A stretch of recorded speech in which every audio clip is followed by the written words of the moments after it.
Olá, sejam muito bem-vindos a esse canal, esse é o Recomenda. E hoje, diferente dos outros vídeos, a gente não vai falar de um acontecimento específico. Mas eu quero saber se você já ouviu frases como: se você depositar um voto no altar, Deus é Deus para te honrar e te devolver o dobro. Se você não dizimar, você vai ficar doente, o devorador vai roubar tudo aquilo que você não deu para Deus. Você vai ter que gastar remédio. Você é filho do rei. Merece viver como um príncipe, como um sacerdote nessa terra. O Senhor vai restituir 7 vezes mais. Você já ouviu essas frases? Acredita nelas ou já acreditou? Comenta aqui embaixo, porque eu vou falar um pouquinho disso hoje. Bom, pessoal, o fato é que ninguém quer passar dificuldade, ninguém quer padecer. Todo mundo quer ter uma vida confortável. No entanto, Jesus disse: se alguém quer vir após mim, tome a sua cruz e negue-se a si mesmo e me siga. Onde a gente vê conforto aí? Nenhum. A Bíblia também fala que nós somos bem-aventurados quando as pessoas, mentindo sobre nós, nos caluniarem por causa do Evangelho. Bem-aventurado padecer pelo Evangelho.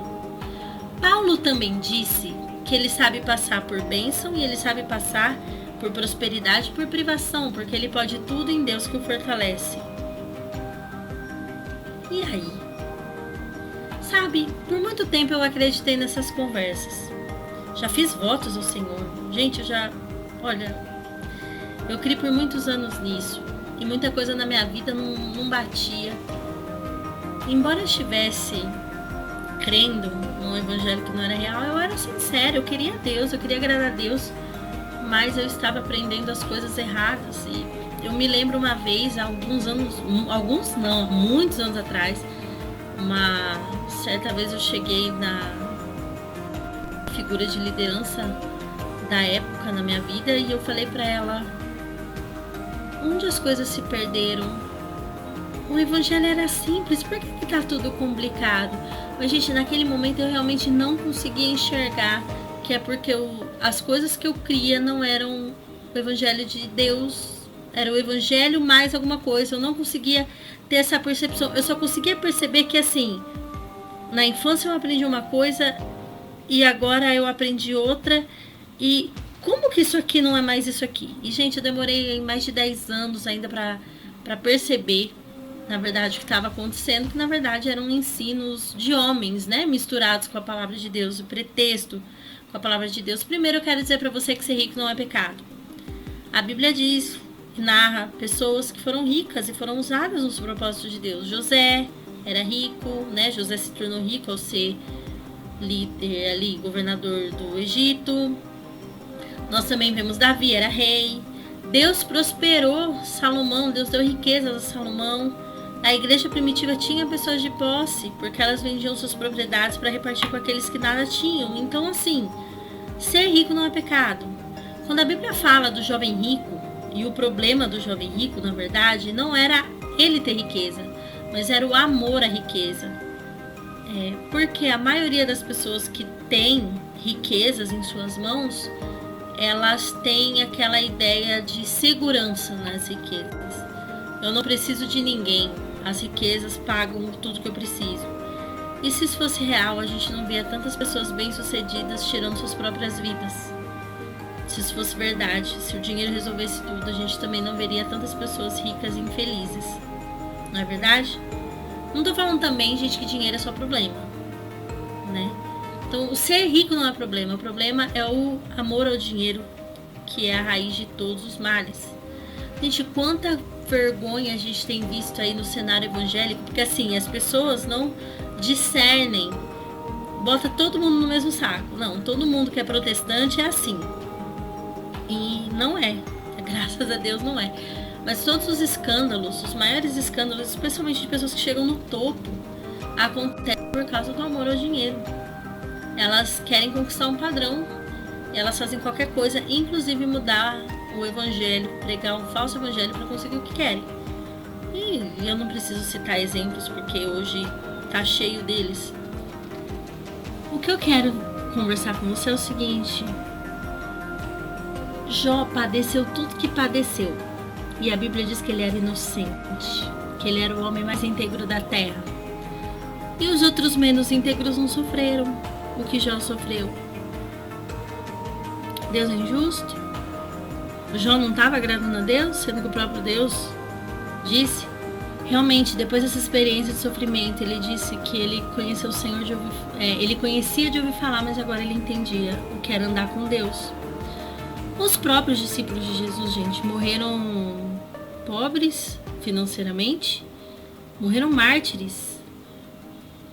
E hoje serão vistos como derrotados. Por quê? Eles não tinham riquezas? Eles não estavam nas rodas influentes? Meu Deus. Eles não tinham a aprovação de Deus?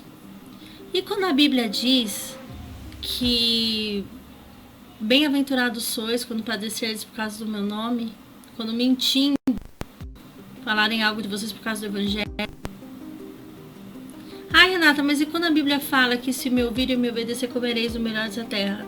Gente, o Velho Testamento precisa ser lido com uma perspectiva para Jesus. Deus fez um plano. Deus sabia que o homem não era capaz, mas o homem precisava ver o quanto ele não é capaz de se salvar, o quanto a nossa essência foi corrompida pelo pecado. E eu quero dizer para você que existem consequências no nosso pecado, sim.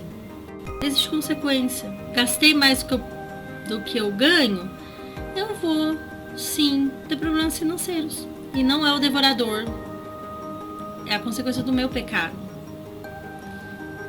Se eu emprestar o meu nome para uma pessoa que eu não sei se tem condições de me pagar, se eu for fiador de alguém, aliás, Provérbios fala para você não ser fiador,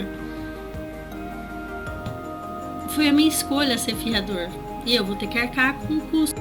Tem uma amiga muito querida que uma certa vez, uma pessoa necessitada, uma pessoa precisava de empréstimo, ela deu o nome, no fim ela teve que pagar o empréstimo sozinha. Eu não sei se depois a pessoa ressarciu, mas ela falava, foi a minha decisão de ter feito, eu tô padecendo pela minha decisão. Uma decisão bondosa, sim, mas foi a minha decisão. A gente às vezes joga a culpa em Deus e no diabo. E lembrando, eu não tô falando nada de não dizimar, né? Eu não tô falando, a Bíblia fala lá, né? Sobre os dízimos, sobre as ofertas, que Deus ama quem dá com alegria. Gente, não é o dízimo que salva ninguém. Se você nasceu de novo, você vai ter alegria e vai desejar abençoar a obra de Deus. Não vai ser um pastor ou eu que vou te convencer. Agora, você tem que dizimar. Não, meus irmãos, não, nada é assim. A Bíblia é o Espírito Santo que nos convence, né? Você precisa ofertar por amor, não é por medo. Não é por medo de devorador, gente. Que devorador? Que devorador? Ah, mas a Bíblia diz que Satanás veio para roubar, matar, destruir. Sim, eu não tô falando que isso não é real. Mas, gente, há situações que Deus nos permite padecer. Paulo padeceu por amor ao Evangelho. Ele não precisava ter padecido nada. Só que esses falsos pastores aí, principalmente os da teologia coach e da teologia da prosperidade, eles pregam que o filho do rei merece o melhor. Você tem que andar nas melhores casas. Gente, eu já ouvi isso assim, ó, de eu estar na plateia. Em vários congressos aí nacionais e tal. Eu já passei pela lavagem cerebral. Tem horas assim que eu me envergonho das coisas que eu acreditei, de votos que eu fiz. Mas graças a Deus aí, teve um que Deus teve misericórdia de mim, gente. Isso eu vou contar. Eu tava num congresso nacional de jovens e gente lotada, assim, tinha mais de 5.000 jovens lá. E veio um pastor e, gente, eu na ingenuidade, na inocência, falei, Senhor, se o Senhor colocar dinheiro na minha mão, eu devolvo pro Senhor. Porque eu tava dura, gente, dura, fazendo faculdade, ganhando pouco, olha, dura. E Deus botou o dinheiro na minha mão. E eu devolvi o dinheiro que eu falei que eu ia dar ao Senhor, que pra mim era uma quantia muito alta na época. Gente, no mesmo mês, Deus me abençoou através de uma pessoa próxima que me deu um carro, gente. deu metade de um carro. Mas dinheiro para comprar um carro e depois eu paguei metade. Era um carro simples, mas era um carro, gente. Foi meu primeiro carro assim. Ah, Renata, então você tá admitindo que a teologia funciona? Não. Eu creio que Deus teve misericórdia, talvez porque viu que havia pureza no meu coração naquela intenção. Eu não tava fazendo, tipo, Deus, eu preciso de um carro, eu vou fazer esse voto pro Senhor me dar um carro. Gente, pra que Deus ia precisar disso? Deus viu que no meu coração havia alegria de ofertar e eu queria abençoar a obra de Deus com aquela quantia, né? Mas o coração da gente é enganoso e Deus não trabalha assim. Ó, você me dá 100 reais para eu te dar 1000. Deus não é cassino, Deus não é banco. O que Ele quer é uma vida santa, uma vida reta, uma vida consagrada a Ele. E nós nunca vamos conseguir essa santidade, essa retidão por nós mesmos, mas a gente precisa se agarrar a Ele, crer que só Ele salva e escolher obedecê-lo. O mais Ele vai fazer. Se você está congregando num lugar ou ouvindo esses ensinos, pare de ouvir. Eles vão te corromper ainda mais e te levar para o buraco. O Evangelho do Senhor é simples. E Ele quer o teu coração mais do que o teu dinheiro. Se Ele tiver teu coração, Ele tem tudo seu. Não são só 10%. Se Ele tem teu coração, as crises não vão fazer você duvidar de quem Ele é. E ainda que seja por correção, você continuará sendo dele. Porque quando a gente ama a Deus, a gente enxerga como a maior bênção é ter a presença dele na nossa vida. Ainda que passando por dor, ainda que passando por sofrimento. É melhor você dormir em paz, ganhando o seu saláriozinho, do que você conseguir riquezas, prestígio, e no grande dia vai ter que responder para o Senhor como você conseguiu isso, se não foi de maneira legítima. Bom, escreva nos comentários o que você achou desse vídeo, que tipos de vídeo você deseja mais. Até o próximo aí, valeu pessoal!